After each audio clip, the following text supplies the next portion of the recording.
Olá pessoal, tudo bem? Meu nome é Paulo Henrique e hoje eu vim aqui apresentar para vocês o nosso seminário sobre serviços ecossistêmicos associados aos morcegos da família Philostomidae. Os integrantes do nosso grupo são Gabriel Custódio, Luana Aparecida, Mariana Teixeira e eu, Paulo Henrique. Bom, dando uma breve introdução sobre o tema, a família Philostomidae pode ser classificada como uma das mais importantes quando nós tratamos sobre os serviços ecossistêmicos e a importância dos morcegos para o equilíbrio ecológico à nossa volta. Essa família conta com aproximadamente 141 espécies, dentre as quais 78 podem ser encontradas no território brasileiro. Uma das principais características desses indivíduos e que vão garantir a eles essa importância ambiental é a diversidade de hábitos alimentares que eles se classificam. Dentre elas, a frugivoria, são aqueles animais que se alimentam de frutas, sendo extremamente importantes para a dispersão de semente, como vocês podem ver nessa primeira imagem aqui à esquerda. Os nectarívoros, que irão se alimentar do néctar das flores, atuando constantemente na polinização. E uma característica bacana desses indivíduos e que classifica eles como sendo nectarívoros é o tamanho da sua língua. Como a foto aqui está apresentando para a gente, essa língua ela é extremamente alongada para os morcegos conseguirem alcançar o néctar nas flores que eles vão visitar. Além dos nectarívoros, os polinívoros, que vão ser aqueles animais que vão se alimentar de pólen, também são extremamente importantes no processo de polinização. E, por fim, os insetívoros, que se alimentam de diversos insetos e que desempenham um papel importante no quesito equilíbrio ecossistêmico. Mas aí a gente para se perguntar, o que são exatamente serviços ecossistêmicos? Serviços ecossistêmicos podem ser entendidos como sendo os benefícios que circulam na natureza e que têm uma relação direta ou indireta com o ser humano. Esses serviços podem ser enquadrados em 4 categorias, sendo elas suporte, cultural, provisão e regulamentação. Entretanto, com a iniciativa da Plataforma Internacional de Biodiversidade e Serviços Ecossistêmicos e da Classificação Internacional Comum de Serviços Ecossistêmicos, são abordadas apenas 3 categorias principais, sendo a provisão, regulação e a cultural. Essa categoria que sobrou, a de suporte, ela não foi enquadrada como sendo um serviço ecossistêmico. Segundo as análises dessas organizações, elas foram consideradas como sendo funções ecossistêmicas, porque elas eram necessárias e essenciais para todos os outros serviços que estão meio essa imagem aqui na esquerda, na direita que nós estamos mostrando. A partir disso, então, nós podemos entender cada classificação dos serviços ecossistêmicos, a começar pelos serviços de provisão. Como nós podemos ver aqui na imagem, a comida, a matéria-prima e a água potável são produtos que o homem tira da natureza para o próprio fim. Ou seja, os serviços ecossistêmicos de provisão vão pegar bem nessa ideia de produtos que o homem vai tirar ou usar da natureza para o seu próprio fim e uso. Os serviços de regulação, que como nós podemos ver aqui é a categoria mais ampla, podem ser entendidos como sendo os benefícios que as pessoas obtêm a partir da regulação e do equilíbrio do ambiente. Essa regulação ela pode ocorrer por própria ação dos seres vivos ou apenas pelo próprio equilíbrio e ciclo do ecossistema. Dentre elas, nós podemos citar a regulação do clima, a qualidade do ar, e uma que está em constante desequilíbrio atualmente, a moderação de eventos externos, que nós estamos vendo aí chuvas extremas, calores extremos, pegando bem nessa ideia de muitas situações estarem extremamente presentes e extremamente fortes, que acabam impactando sobre nós e sobre outras espécies também.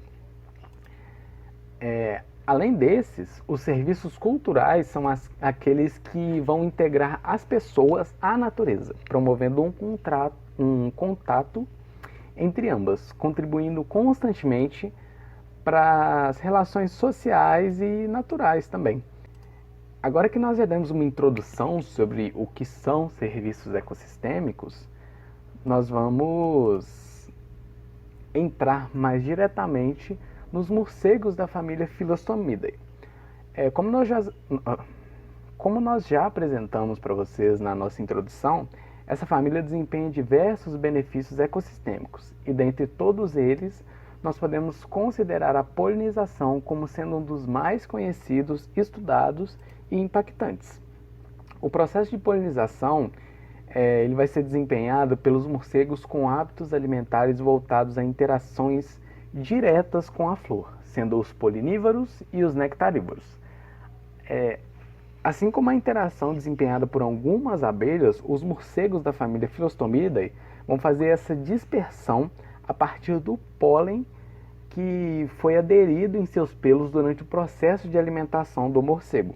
Ou seja, o morcego ele vai chegar na planta, vai se alimentar, e algumas plantas elas vão apresentar características e morfologias específicas para garantir que o pólen se fixe no animal.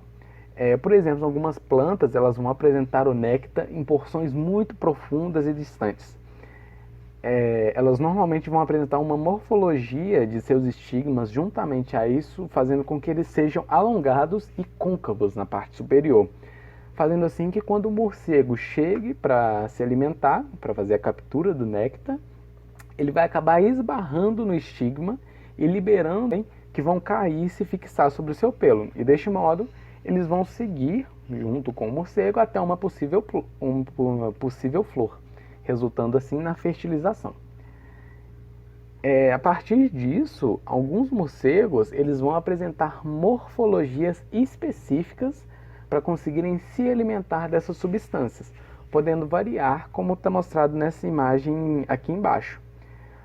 Essa morfologia podendo ser focinhos alongados, pelos especiais para fazer o transporte de pólen, línguas desenvolvidas, folhas nasais específicas também. Tem várias características que vão ajudar nesse processo de interação com a flor, com a planta.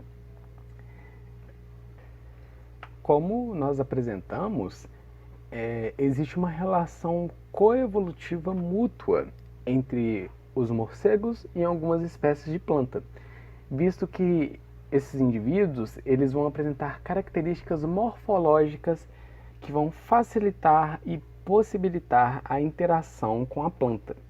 E a planta, do mesmo modo, vai apresentar características favoráveis a ambos. E a partir disso, nós podemos citar aqui a síndrome de polinização, ou, como é mais conhecida, quiropterofilia. Esse termo ele vai ser relacionado às similaridades morfológicas de algumas plantas com os morcegos.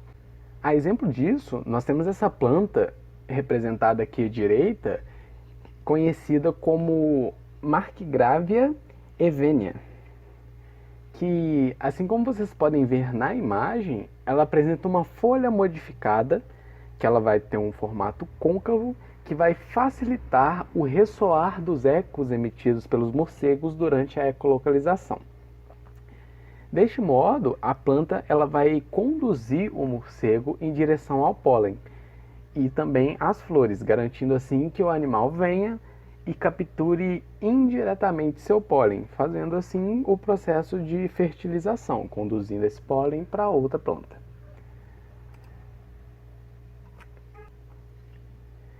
Além disso, e a partir de tudo isso que nós comentamos, os morcegos eles vão ser considerados polinizadores extremamente importantes para o ecossistema, sendo responsáveis por garantir a dispersão e a reprodução de espécies raras e endêmicas da Mata Atlântica, por exemplo. Além disso, esses animais são os polinizadores principais de mais de 500 espécies de plantas ao longo de todo o território brasileiro, dentre elas o abacateiro, a mangueira, o goiabeiro e várias outras também. Bom, agora com relação ao serviço de dispersão de sementes, nós podemos correlacionar muitas características, interações e princípios com o serviço da polinização. Esse processo diferentemente do anterior, ele será desenvolvido por animais com hábitos de frugiforia, ou seja, animais que vão se alimentar do mesocarpo e em alguns casos até do endocarpo das frutas. Esse processo ele vai ocorrer da seguinte forma: os morcegos durante a noite eles vão sair em busca de alimento e ao se alimentarem de algumas frutas, eles não vão conseguir digerir completamente a sua semente, que essa foi uma característica evolutiva super viável para algumas espécies de planta, pois desse modo elas iam garantir que o seu fruto ele resistisse por mais tempo dentro do organismo de alguns animais. E a partir disso, durante o forrageio, os morcegos eles iriam liberar suas excretas, nessas excretas onde estariam encontradas as sementes, e elas iriam cair em um local diferente ao que eles ingeriu, garantindo assim uma dispersão muito boa dos frutos ao longo de uma área bem ampla.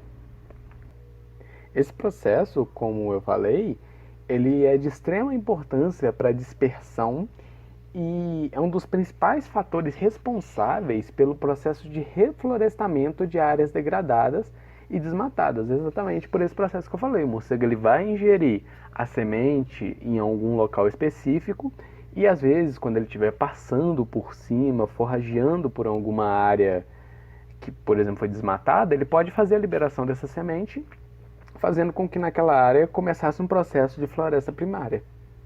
Outro processo extremamente importante e presente que muitas vezes não é conhecido é o serviço ecossistêmico relacionado ao controle de insetos, desenvolvido pelos morcegos da família Philostomida. Por eles serem considerados excelentes caçadores aéreos, os morcegos conseguem capturar uma diversidade de animais nas mais diversas situações, condições e obstáculos. Algumas pesquisas apontam que os morcegos eles conseguem capturar em média 5 insetos por minuto, deste modo fazendo um controle populacional considerável em algumas espécies, que poderiam vir a se proliferar de forma exagerada.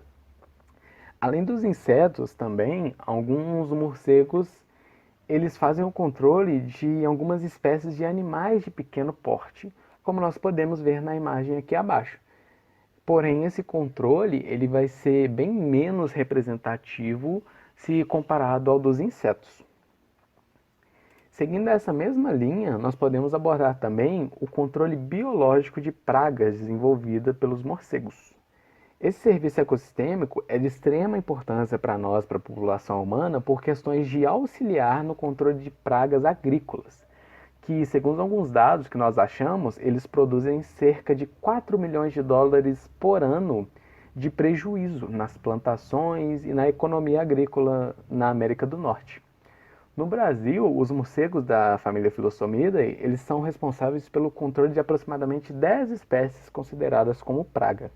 E as principais presas desses animais são larvas de insetos, que normalmente vão ser encontradas nas folhas e em alguns frutos, e as mariposas. Como nomes mais conhecidos que são auxiliados pelo controle de pragas estão alguns grãos, como o arroz e o milho, por exemplo, e várias outras espécies, como por exemplo a beterraba, a manga e a hortelã.